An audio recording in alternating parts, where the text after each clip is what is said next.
Welcome to the news on NTA International. I am Noolyn Abel-Ameh and my sign language interpreter is Precious Ozomina. Now the headlines. Nigeria and Brazil collaborate to tackle poverty as President Tinubu receives Brazilian delegation. Senate passes vote of confidence on leadership. Plus, Moscow looks out for long-term settlement of its conflict with the Ukrainian.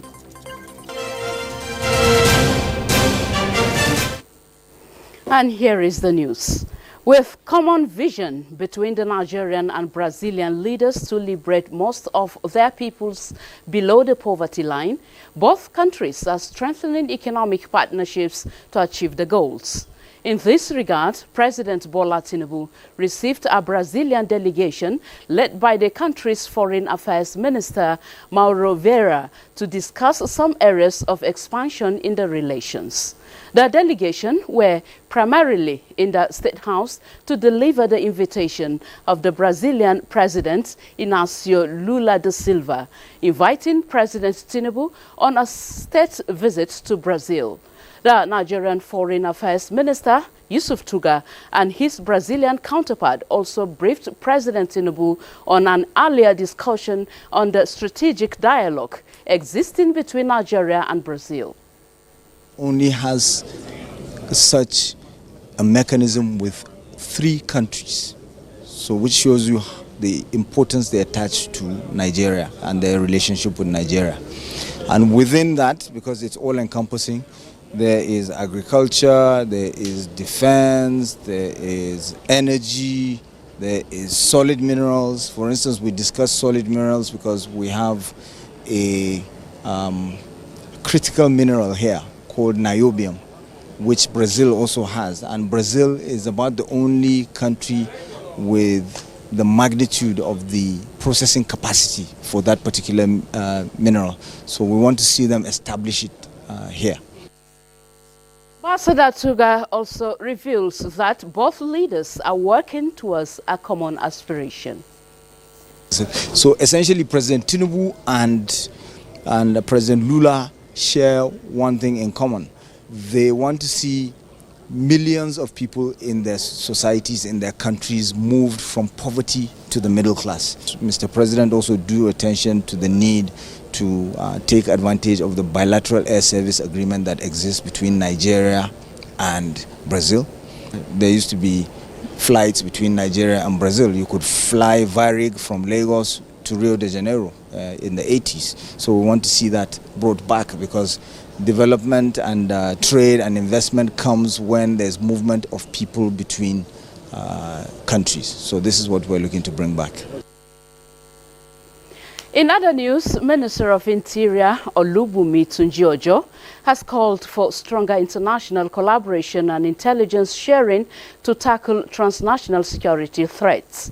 The minister made this call at the ongoing Security and Policing 2025 conference in London, United Kingdom. At the event, he held high-level discussions with Phil Douglas, Director General of the UK Border Force Home Office, focusing on security collaboration, border control and intelligence sharing between Nigeria and the UK. The discussions reinforced both countries' commitment to fighting organized crime, managing immigration challenges and enhancing counter-terrorism efforts. The minister stressed the need for technology-driven solutions and proactive intelligence in addressing evolving security threats.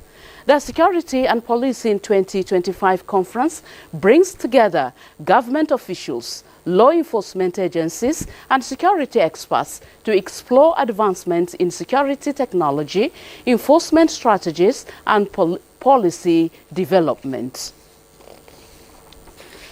Tanzania Thursday declared an end to the Marburg virus disease outbreak after recording no new cases in over 42 days since the death of the last confirmed case on 28th January 2025. Charles Alpha tells us more. The Marburg virus outbreak, in which 2 confirmed and 8 probable cases were recorded. All disease was the second the country has experienced. Both outbreaks, which were declared on 20th January 2025 and one in 2023, occurred in the northeastern Kagera region.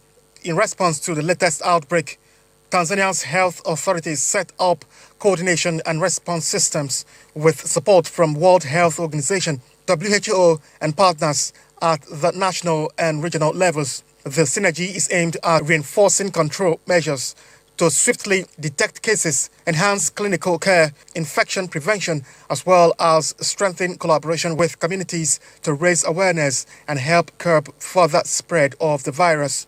Growing expertise in public health emergency response in the African region has been crucial in mounting effective outbreak control measures. Still, in Africa, the Southern African Regional Bloc decided on Thursday to end its military deployment to the Eastern Democratic Republic of Congo, where it lost more than a dozen soldiers to the conflict in January. The 16-nation Southern African Development Community took the decision at a virtual summit on the conflict in the area that had seen some 3 decades of unrest and claimed millions of lives. The SADC mission in the Democratic Republic of Congo, made up of soldiers from Malawi, Tanzania, and South Africa, were sent to the region in December 2023 to help the government of the DRC. This extraordinary summit has made the bold decision to withdraw our mission from the Eastern DRC. We must speed up the implementation of the decisions made during the joint SADC EAC meeting. These include the merger of the Rwanda and Nairobi peace processes. South Africa lost 14 soldiers in the Eastern DRC conflict in January. Most were from the mission, but at least 2 were deployed as part of a separate United Nations peacekeeping mission. Charles Alpha, NTA News. Charles Alpha also reports that Moscow says it does not want temporary truce, but a long-term settlement of its conflict with Ukraine. Plus, European Union to impose counter tariffs of $28 billion of U.S. goods following Trump's 25% tariff on all steel and aluminium imports. Russia says it is pushing for a long-term peace settlement that will take into account its interests and concerns, says Putin's senior aide, Yuri Ushakov. He said achieving this would be impossible without addressing wider issues of European security. Peskov also said Moscow would not oppose Ukraine's potential membership in the European Union, but reiterated its strong opposition to Kyiv joining NATO. Nobody needs steps that imitate peaceful actions in this situation, adding that Moscow hopes the US knows Kremlin's position and wants to believe that they will take it into account as they work together. In other news, the European Union said it will impose counter tariffs of $28 billion of US goods, which is 26 billion euros, as US President Donald Trump increased tariffs of 25% on all steel and aluminium imports. The countermeasures we take today are strong but proportionate. As the United States are applying tariffs worth $28 billion, we are responding with countermeasures worth 26 billion euros. This matches the economic scope of the tariffs of the United States. This is not something that we want to do. This is not something that we like to do, but it's something that unfortunately we are being forced to do in order to protect our way of living. The EU executive said, however, that it remained open to negotiations and considered higher tariffs in no one's interest. Charles Alpha, NTA News.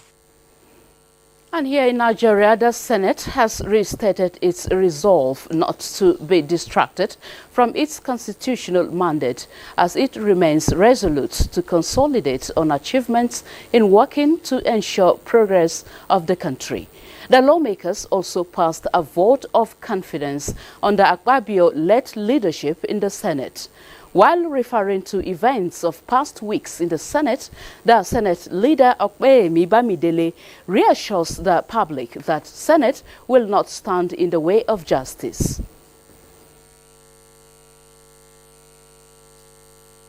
We were elected to serve the people, and we are guided. Whatever we do in this chamber, we are guided by rules. And these our rules are also drawn pursuant to the Constitution of our country. So it's not a rule of men, it's a rule of law.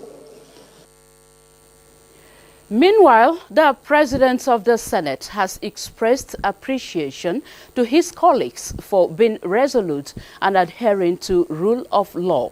He says Senator Natasha's presentation at the Interparliamentary Union (IPU) was a distortion of facts and an embarrassment to Nigeria, adding that the prompt response by Representative Kafilat Ogbara through a press conference was apt. She went to Brekete Radio, and she went to Arise Television, and she distorted the facts.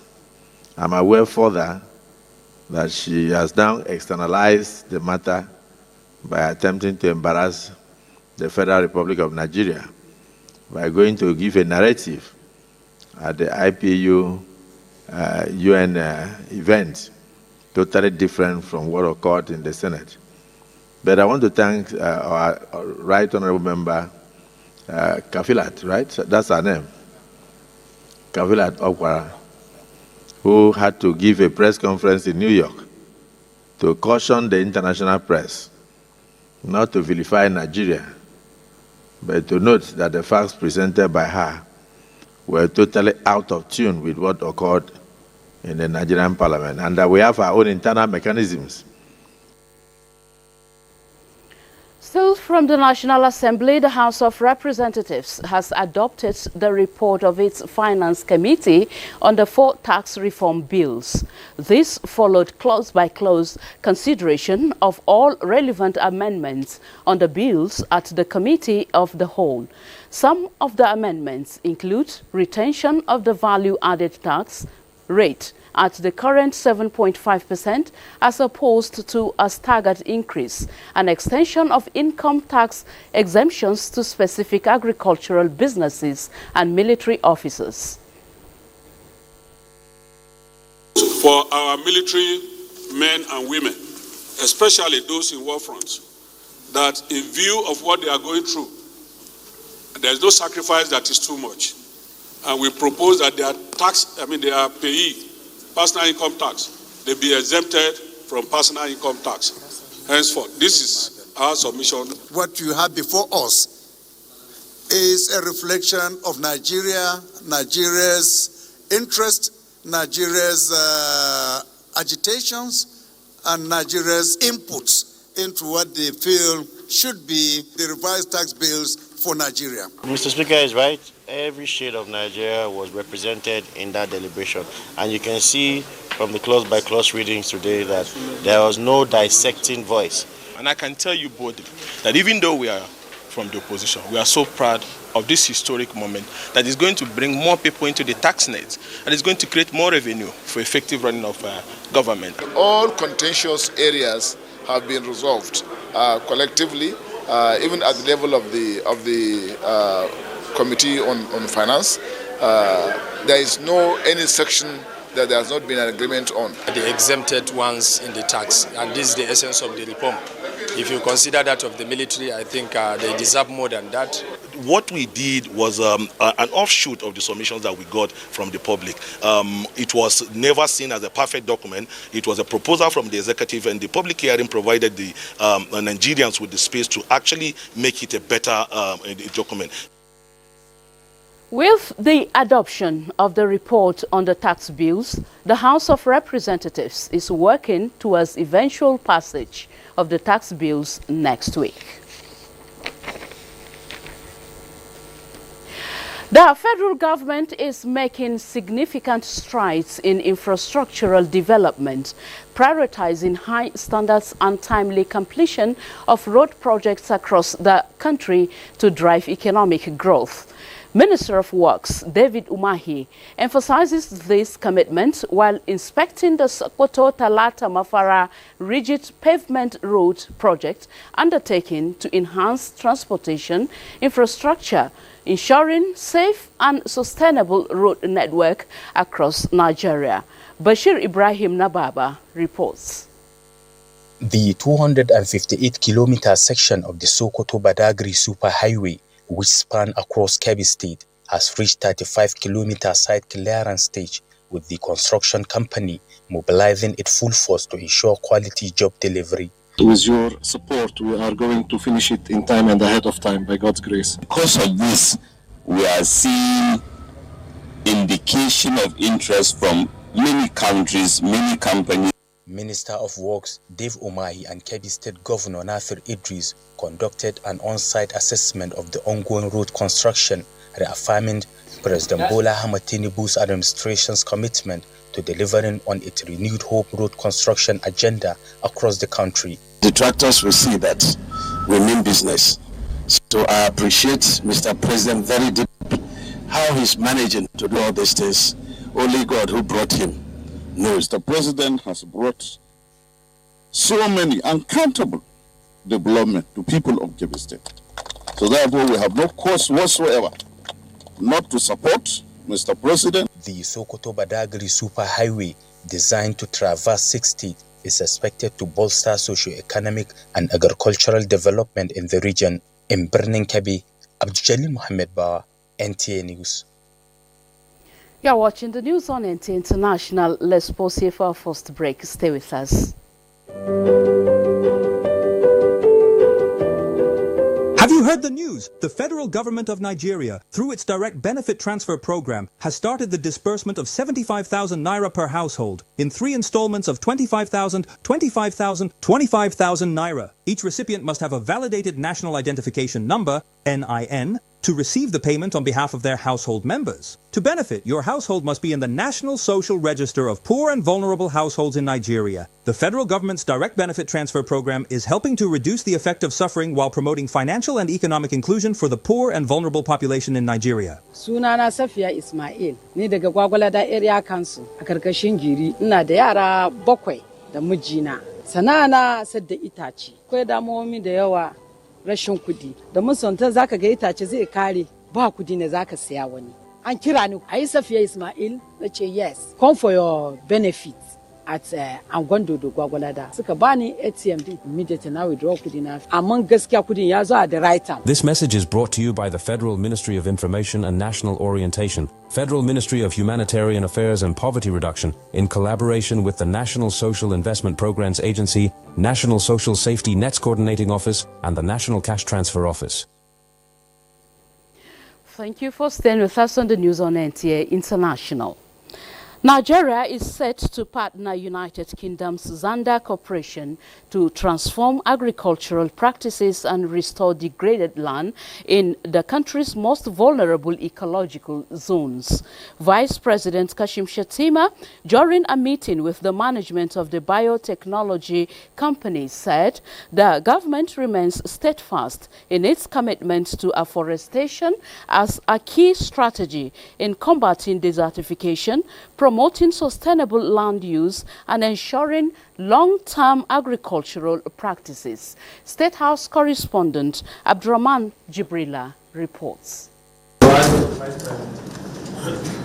This meeting is a critical intersection between innovative technology and efforts at combating desertification and agricultural transformation. As a nation committed to combating desertification, increasing afforestation success and promoting sustainable land use, we recognize the value of partnerships that introduces cutting-edge technologies like the one that Zander is championing. And we are immensely grateful to Zander Corporation for the donation of £250,000 worth of afforestation technology products to Nigeria. The Vice President acknowledged Lord Oxford's commitment to training Nigerian agronomists in best practices for implementing the technology. We believe we have some very important things to offer, which are going to be of considerable use in getting the Great Green Wall finished. We are operating in 11 states of the northern states, and these states are facing this desertification by the law. The standard group is coming with products that will help us fight and mitigate disaster desertification. The federal government has also established a committee to oversee the management of these products, which have proven highly effective in building resilience during the pilot program. From the State House, Abdulrahman Jibrila, NTA News. In a related development, the federal government is considering the adoption of an integrated climate resilient project, ICRIP, aimed at enhancing the country's food, water and energy security. The initiative proposed by the Ministry of Water Resources has received support from the Ministry of Agriculture, Livestock Development and the Ministry of Power. Musa Babaliu reports. The proposed Integrated Climate Resilient Project, ICRIP, aims to create an environment where agricultural activities, including livestock rearing, can be carried out on a small plot of land while simultaneously generating electricity from the waste produced by the farm. The initiative will also focus on water management and environmental protection. This will involve adopting indoor farming for both crops and fodder, as well as integrating solar and other renewable energy sources, which is supposed to increase dairy and meat production sustainably to reduce import dependency. The Ministers of Agriculture have welcomed the proposal to promote the adoption of smart agriculture, while the Minister of Livestock Development has cautioned against the excessive use of chemicals on farmlands.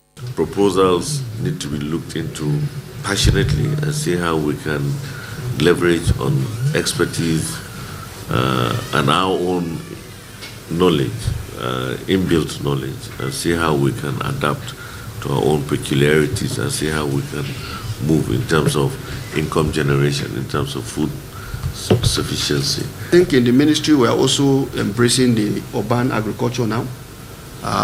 We also want to see that, because the control environment agriculture is simply about looking at the urban centers, looking at opportunities where no matter the size, half hectare, quarter hectare, whatever, what can you do in? In our transformative journey, we have inventorized about 417 grazing reserves across the country. And it is our intention to put up necessary infrastructure in those grazing reserves so that we have less and less of pastoral movement. And we are going to start a pilot scheme on 3 grazing reserves. A technical committee will be constituted consisting of permanent secretaries from various relevant agencies on how the project will be implemented. Musa Baba Aliyu, NTA News. Elsewhere, the Minister of Information and National Orientation, Mohammed Idris, has appealed to religious leaders, particularly Muslims, to use the holy month of Ramadan to pray for Nigeria's success and promote unity. At the 4th session of the ministerial press briefing in Abuja, the minister assured that President Tinubu is leading Nigeria with the fear of God, guided by the conviction that history will judge his administration. Salihu Abdullahi Gwanara reports. The roll call of ministers continues as the platform for an interaction provided by the government spokesperson remains active. Let me also seize this opportunity to let you know that the Federal Ministry of Information and National Orientation is also presenting to the public. Every month we have what we call the FGN Connect. As he set the ball rolling, the host minister Mohammed Idris reaffirmed that Nigerians are already counting the gains from the steady reforms that are geared towards building a new Nigeria. Let me say that we have crossed the Rubicon and the pains are gradually easing as the positive impact of these reforms are beginning to manifest Already, we are witnessing a marked reduction in food prices, stability in the exchange rates, and a gradual decline in the cost of petroleum products, which are clear indicators that reforms are indeed yielding positive results. He's emphatic that the ministry under his supervision will remain a watchdog of the society to ensure that citizens remain actively engaged in the nation's governance process. I want to urge all our Muslim and Christian leaders, particularly during this period of Ramadan and the Lent, to continue to pray for Nigeria's success. With unity, faith, and collective effort, we will emerge stronger, more resilient, and positioned for lasting prosperity. So far, 30 ministers have given the scorecards of their ministries, including the Minister of Aviation and Aerospace Development, who has appeared twice in Abuja. Salihu Abdullahi Gwanara, NTA News. Senator Natasha Akpoti-Uduaghan, representing Kogi Central, has filed a contempt charge against Senate President Godswill Akpabio following her 6-month suspension. The charge, contained in Form 48 of the Federal High Court, Abuja, also names the Clerk of the National Assembly and Senator Neda Imasiom, Chairman of the Senate Committee on Ethics, Privileges and Code of Conduct, as contemnous. Senator Uduaghan claims her suspension violates an existing court order issued and purportedly served on the alleged contemnous. In an ex parte motion, the Federal High Court had ruled to halt any investigation into the senator's alleged misconduct, which originated from a February 20, 2025 plenary session. The interim injunction prevents the Senate committee from continuing its inquiry until a formal ruling is made. In a response to the lawsuit, Senate President Akpabio challenged the court's jurisdiction, arguing that the Senate should not be subjected to external interference. The court has set March 25, 2025 for the hearing of the matter. And that concludes the news on NTA International. Thank you for watching. I am Noolyn, Abel-Ameh, and my sign language interpreter has been Precious Ozomina. Good night.